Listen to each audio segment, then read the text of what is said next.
You met Milton Friedman. I think you sort of explicitly say that in the book many years ago. What was he like as a person?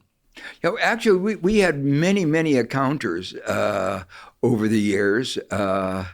I was a token liberal at the Hoover Institution, which is, I don't know if you know, a think tank located on the Stanford University campus, which is where all the right wing go to be trained, indoctrinated. It's sort of each of the president gets a library, and often associated with the library is a think tank.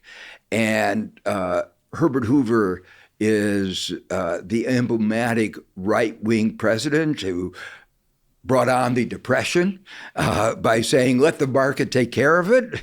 Stock market had crashed in September 29, didn't do a thing, and we got really the Great Depression. So he's emblematic of what good right-wing politics, economic policy is about, and they celebrate that at the Hoover Institution. And they wanted to bring in a few token liberals into the institution. And when I was teaching at Stanford, they brought me in and a few others, Ken Arrow.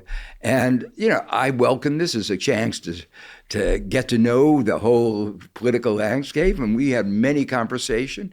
But I'll relate one particular conversation.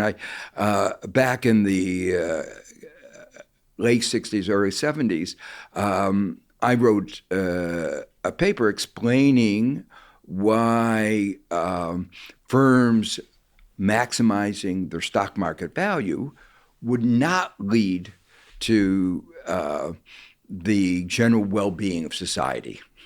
Now, I could, it's a mathematical formulation of that idea.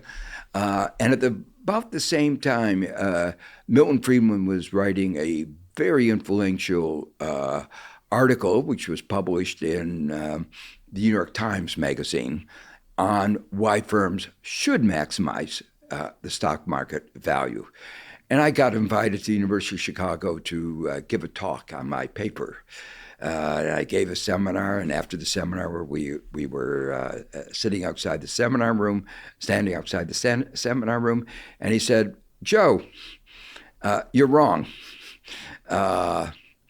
I said, "Milt, tell me what assumption that I made that you don't like, or where I made a mistake in my analysis."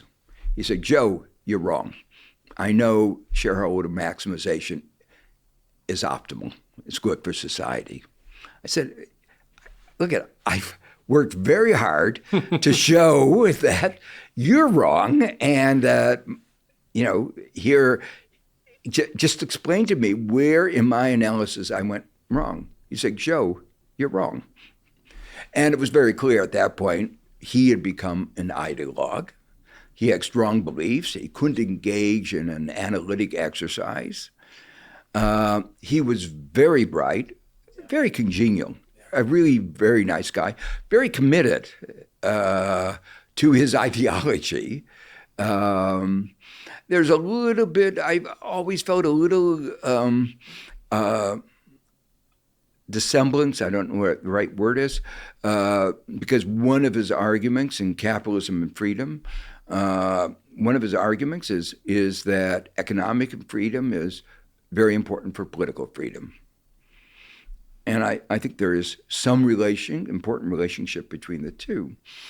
And the way he talked about it seemed to be what he was really curious about was political freedom, and economic freedom was the means to get